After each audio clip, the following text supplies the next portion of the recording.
I was impressed with that move you pulled. Bang.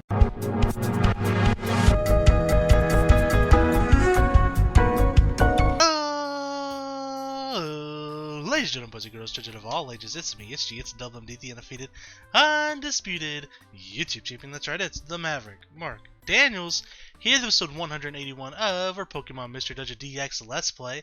And guys, if you missed last episode, we went to Mount Thunder, chasing after Shiny Dragonite. We did 2 runs through there, we got 4 encounters total. We also made a bit of a mistake. I accidentally stole something from the Kecleon shop, so we got swarmed by Kecleons. We made it out alive, but it cost us a lot of resources and a lot of time, which is why we only got 2 runs out of the Dragonites, Mount Thunder. But it was still fun nonetheless. Today, our shiny hunt continues as we're going to be going after Shiny Butterfree. So let's jump into it. We'll probably do at least 2 runs here unless we get Shiny Butterfree in the first run. This is a 15-floor dungeon, so 2 runs will probably take us about 30 minutes or so. Hold on a minute here. Don't I have my X-ray specs on? I don't. I was like, what the hell? There's no Pokemon here. There we go.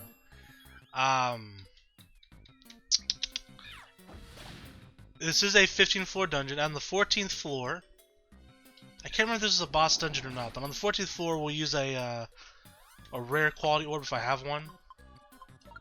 We do, and then we'll look around for a Butterfree to pop up. Also, I do that every time. I push A so quick, didn't realize I got confused. No, it's fine. If we do end up finding a shiny Butterfree in this first run, and we recruit it, we will do a different dungeon instead of doing a second run, obviously.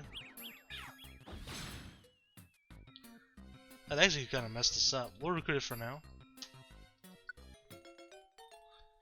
Also recruit for squad up. Nah, we're good. 420.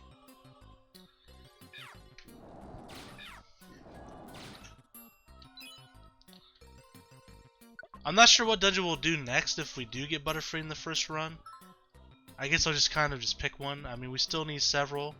In fact, might as well bring this up now. If you look at the top left, guys, you'll notice our current Pokedex is 423 out of 472. Of course, that 472 number includes every single individual Pokemon in the Pokedex and all 28 unknown, which we have, by the way. It's not a big deal. It's a little bit of a big deal, but we have all 28 unknown. And we have, there's 27 shiny Pokemon, and we have 17 of them. So we're doing pretty damn good there. So there's still several shinies we need. Some of the shinies that we don't have yet, we actually don't even have access to the dungeons yet. Magikarp's one of them, Hoothoot's another. So, you know, we can't even chase after those yet. But we still need Aipom, we still need Butterfree, we still need Dragonite, Metagross. Those are just the top of my head. I'm sure there's more. But there's 10 total that we need.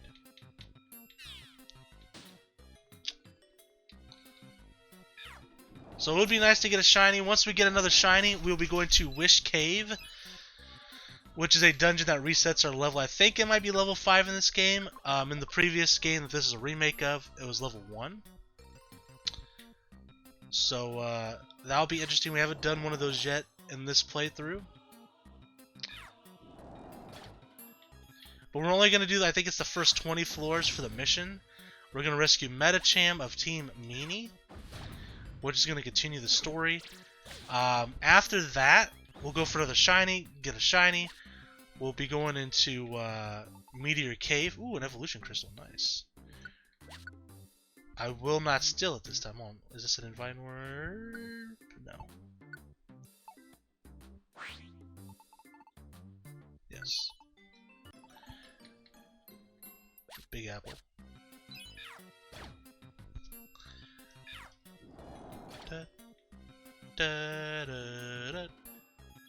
So anyways, we'll be going to Meteor Cave after that one, going after Deoxys. Then after that, we'll do the Kecleon deal.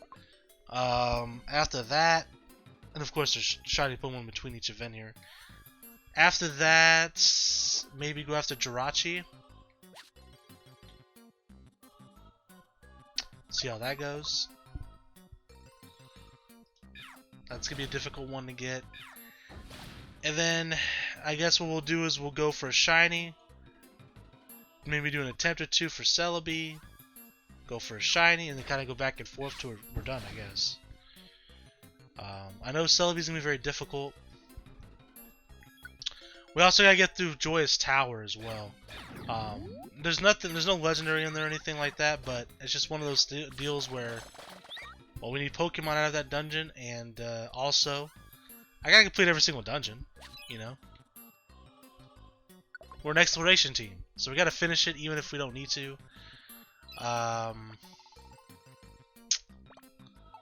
Yeah, lot to do, lot to do. Lot to do to break the monotony of shiny hunting here. Because shiny hunting can be a bit tedious. And it can take quite a few episodes to get one shiny, as we know. So, we've got a monster house here. No Butterfrees. Butterfree can spawn here. In these monster houses. Or monster rooms, whatever they're called. I call them monster houses. I think that's what they're called. I know it's one or the other. Doesn't matter.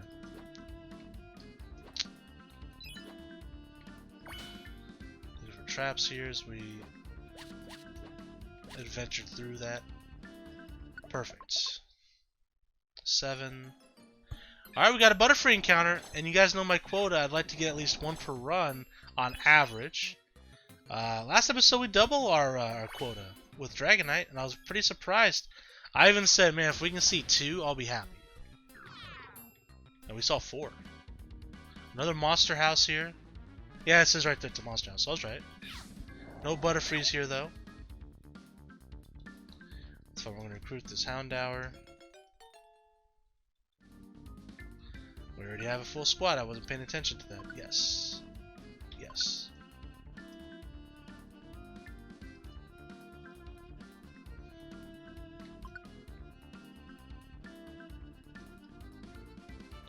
Doodle-doo, doodle-doo-doo-doo. Da, da, da, da, da, da. Alright. Butterfree is coming up. My attacks are off, yes or no? They are good. It is not a shiny Butterfree, but that's okay. You guys know me. I don't get sour when it's not a shiny, because the odds of it being shiny are very low anyways.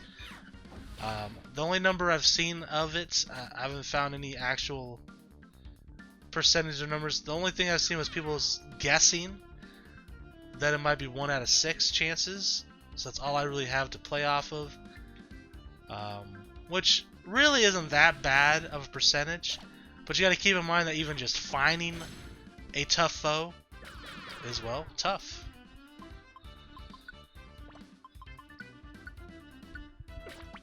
Especially in these smaller dungeons.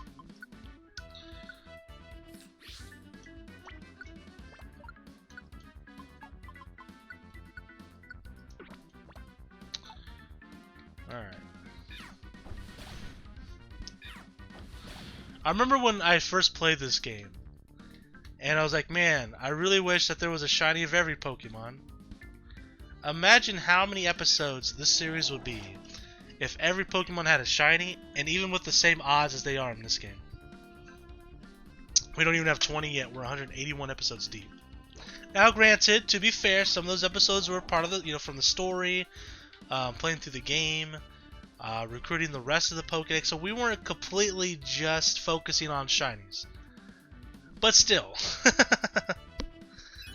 it would be pretty insane, because there's a lot of Pokemon in here. There's all of the first 3 gens, plus some from 4th gen, and 1 6th gen Pokemon. So, a lot of Pokemon. A lot of Pokemon.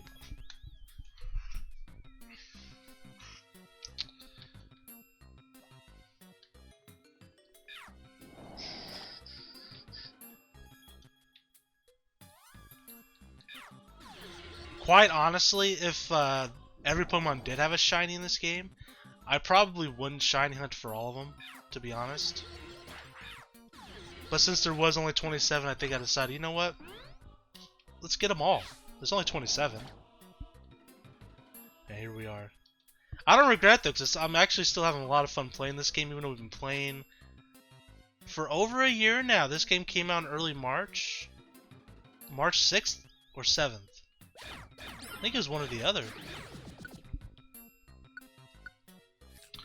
And as I'm recording, it's actually the 8th of March, so I'm pretty sure it came out a little over a year ago now.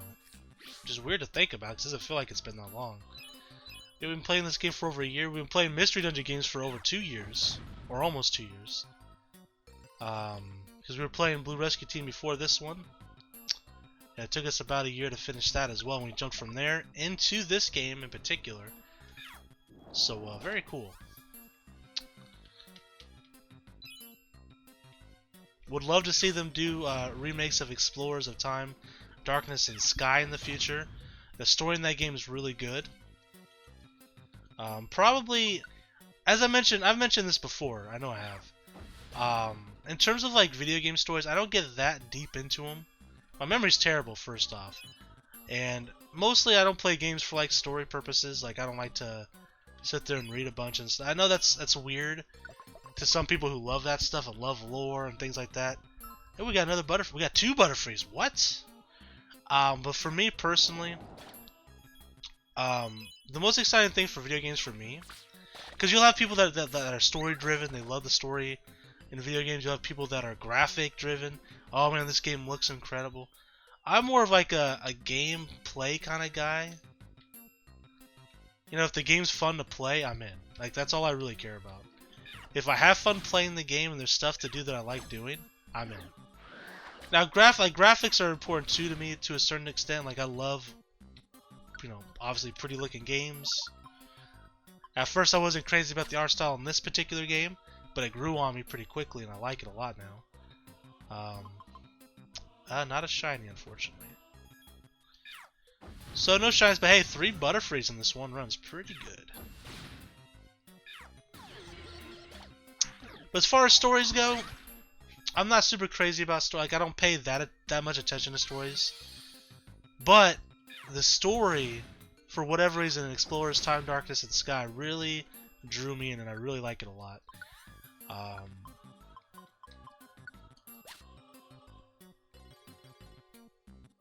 trying to think of some other games. Like right now we're playing through Fire Emblem 3 Houses. I'm really enjoying the story in that game as well. They're setting up really well with a lot of mystery and intrigue, giving you just little tidbits of information that could lead to other stuff, and it makes you think, and I do like that. I'm trying to think of some other games that we've played on the channel that have like a good story. Most of the games I've played are like Nintendo games, like Mario and Zelda and stuff like that.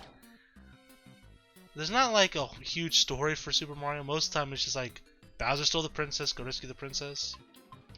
So, I mean, not much really going on there.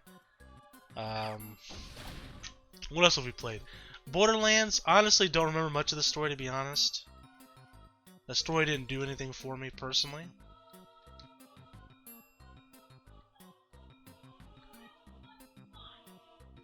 I mean, I don't want to spoil it, but I mean, some of the deaths in the game was pretty sad. But as far as like the overall story, honestly don't remember much about it, to be honest. And I know it's terrible to say because we played the game for over a year. And it was a lot of fun to play, and I had fun completing everything, doing all the bonus objectives and stuff. But in terms of the story, it never really drew me in, so I can't really remember it, to be honest. But a lot of games that I've played is like that for me. Like I don't really remember much about the story, because I typically don't read, like when I'm playing a game by my own, which I haven't really done in a long time. Since being like doing like full-time stuff on YouTube, where I try to do, you know, at least for a while it was a video a day, and then 2 videos a day, etc. I don't really play like story-driven games off camera. As I mentioned, the only games I've actually played off camera that aren't like just like multiplayer games, like, you know, like League of Legends or Call of Duty or something. I did a Zelda competition, the OG Zelda, the first Zelda, with my mom, which I won. First time I ever played through regular Zelda. And somewhat recently, I was playing through Yu-Gi-Oh! Falsebound Kingdom. Because for whatever reason, I just had a real inkling to play it. And I guess I could have recorded it, but I just didn't feel like recording, I guess. I don't know. I mean, I already had, at the time, 4 video game series going at a time, like I do now. I was just like, I just feel like playing this game, and I never finished, like, I never 100%ed it yet.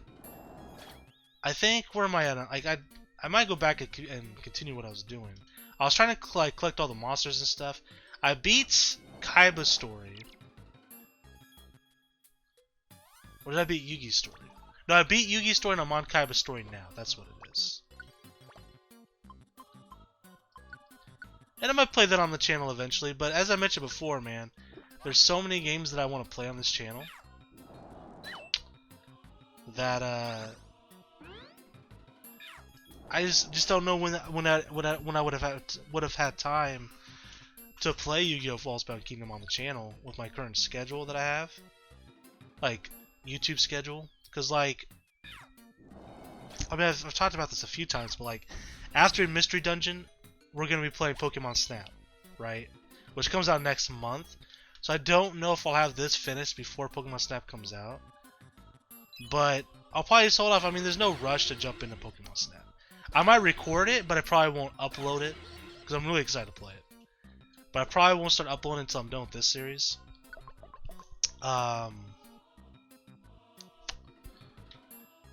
So that's going to be taking place, and there's always going to be a Pokemon slot. So Yu-Gi-Oh! False-Bound Kingdom won't replace this slot anyways, because it's always going to be a Pokemon slot.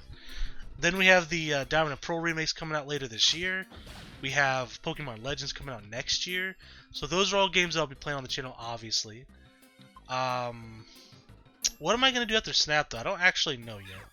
I might play through Pokemon Black and White. As I mentioned before, Gen 5 is my least favorite generation. I haven't forgotten, by the way. We are going to use a rare quality orb here.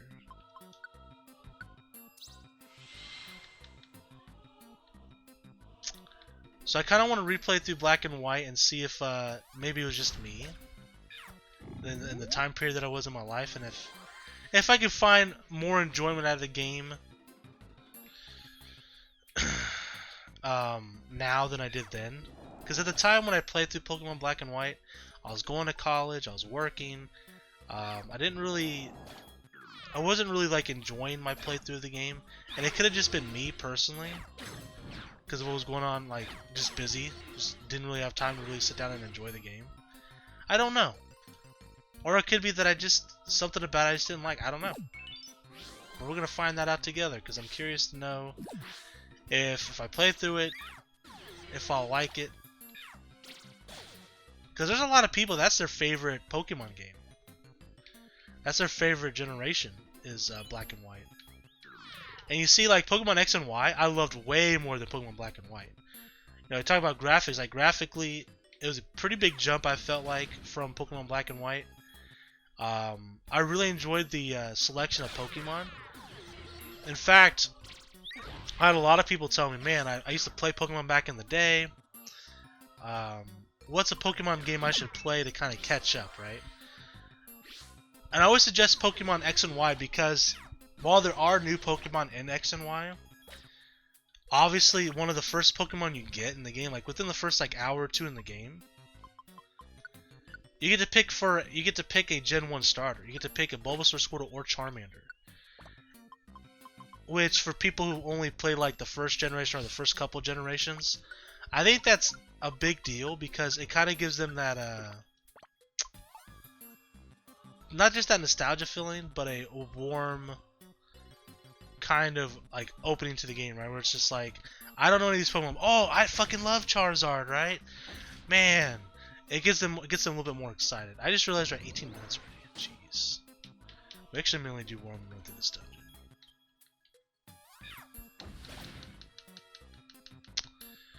But I just like the selection. Like I know, like Black and White has a lot of like just this. You know, the first time these Pokemon have appeared, 5th gen, only Pokemon. It's a huge Pokédex for the region.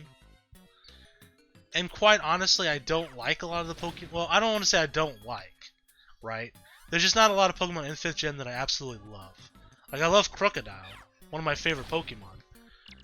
But that's really it. In terms of, like I like.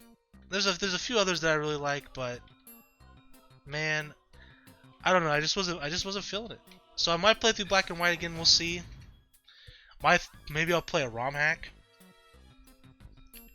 Maybe we'll do something fun like that. It just depends. I don't know how much, like how long Pokemon Snap's gonna take us. I don't know how long this is gonna take us. I mean, this could take us for another couple months. And then all of a sudden Pokemon Snap takes us a month or two. I doubt it would be that long, but it might be. I mean, if it's 30 episodes, that's 2 months worth of videos. So, I think that's possible. I don't know how big the game is, like I said, but it's possible. So, it's very possible that after this and Pokemon Snap, it's about damn time for, Diamond and Pearl remakes. I don't know.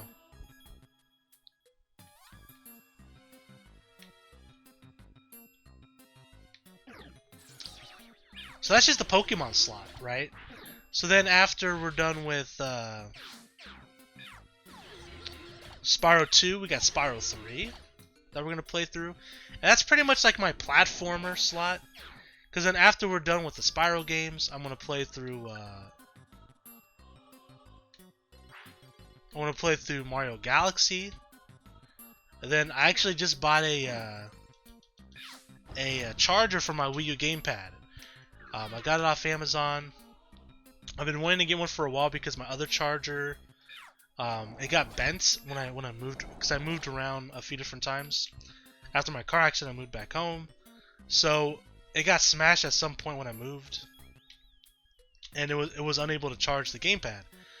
But I wasn't sure if it was the gamepad or if it was the charger. Luckily, it was just the charger, because I tested it the other day, and baby, it's up and running.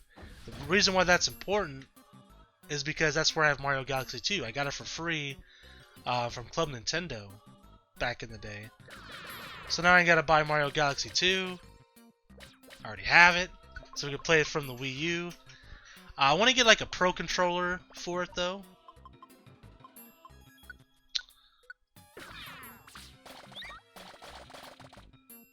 Did I not eat the apple? Oh no, I put the bell on. I'm done.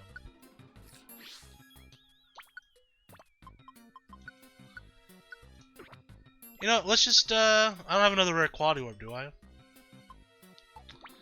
guess we'll just roll around, because like, it's already 22 minutes. We're not going to do a second run. We'll just kind of float through here.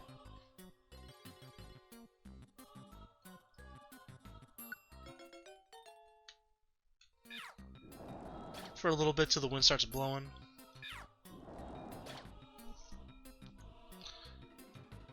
So anyways, so as you can tell, like I have a lot of games in the platformer slot that I want to play. I want to play through Mario Odyssey at some point on the channel as well. I have played it before. I don't know if I'm going to 100% it or not. I'll think about that. I know I tried doing that before, and I saw that it was a very long, arduous task. We'll see. I also have Mario 3D Land for the Wii U. There's also that Mario 3D Land Bowser's Fury or whatever it's called that just came in on the Switch. I might pick that up at some point instead. We'll play through that. Long story short, there's a lot of platformers that I'm going to play in that slot. After Digimon Cyber Sleuth, I got Digimon Next Order. I'm looking at it over there. I already bought it. It's sitting on my stand over there. So that's going to be what we're going to play next in that slot. And I don't know how long that game's going to take us. And we're not even doing Cyber Sleuth. We still have a lot left to do there. So that's going to be a while. And then the other slot... Let's see, Digimon... Oh, Fire Emblem. And I'm not sure how long Fire Emblem is going to take us. After Fire Emblem, I might play Hyrule Warriors. Age of Calamity. Don't know yet. We got a Butterfree to pop up. Okay. Well, if we could end this with a shiny Butterfree, that'd be amazing.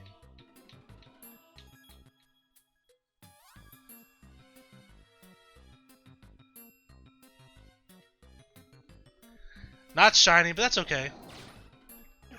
I'm not gonna complain.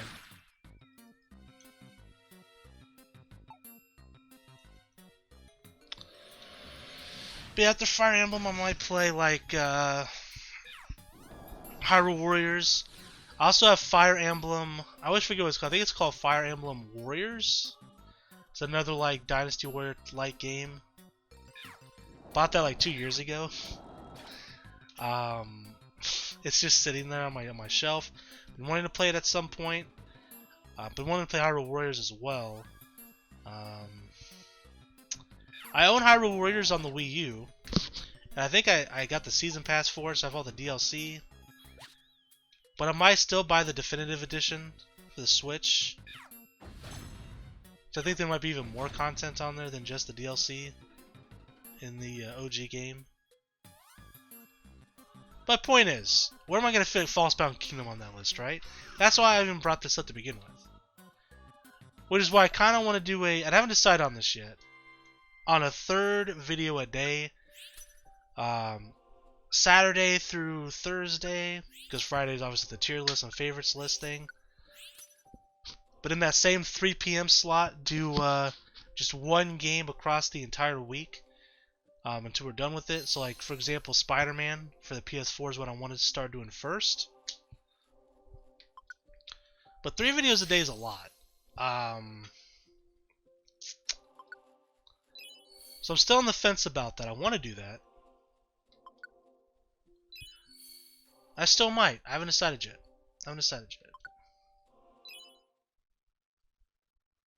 Because obviously I also got a lot going on in life. Job, work,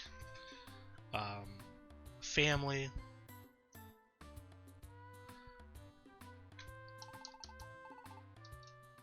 What else? Plus I've been raiding on WoW every Thursday and Tuesday. So that takes up a couple hours a week each day. Just real life in general. So I don't know if it's realistic for me to be able to do 3 videos a day.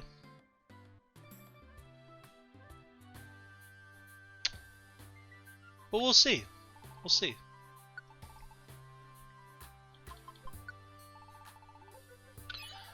What I would have to do, and I think it's possible for me to do this most days, is like a day like today where I'm batch recording Mystery Dungeon. I'm going to do 4 videos minimum. I'm doing 2 now, and then I'll probably do 2 later tonight. Maybe 4 tonight. What I would have to do is I would have to do like 6 videos on a batch recording. So like, for example, today I'm doing Mystery Dungeon, tomorrow I'm recording tier lists for the month, basically. So I would do Mystery Dungeon today. If I do 6 videos today, which I might, right? I can then do tier list tomorrow. Then I can do... I want to finish Spyro 2.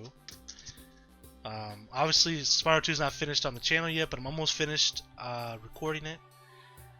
And then I can go back to Digimon, trying to finish that up. Because the thing is, if I can finish Digimon, that's a big, sizable game completed, and that's going to carry me a couple months. So instead of recording Digimon through the week, right? Because like normally, if you look at it this way, I have to record 14 videos a week, which means with the 4 video series that I do, I would have to record 2 of them would have to be 3 videos, 2 of them would have to be 4 videos, right? So what I normally do instead is just do 4, like I record 4 at a time at minimum. That way I could record 4 times a week, and then spend the other 3 days editing, uploading, making thumbnails, all that fun stuff. So, if I have Digimon done, right, I could then use that slot that I would normally record like Digimon and Spyro to record like Spider-Man, right? Again, I would need 6 videos a week for Spider-Man specifically. And what I could do is I could record 6 videos at a time for Spider-Man, like I might do today for Mystery Dungeon. Record 6 videos of Spider-Man every recording session. Maybe try to do it 1 week, try to do 2 batch recordings of Spider-Man. That way I'm a week ahead just in case something happens, like if I get sick or something. Or if we had some internet issues during that cold weather that was going on, that happened in Texas, happened here in Kansas as well. We had some blackouts, so I didn't record for basically a week. I couldn't really record because we were under possible rolling blackouts, so I didn't want to have to like start recording and then it black out and then I would lose my footage. So I just didn't record that week.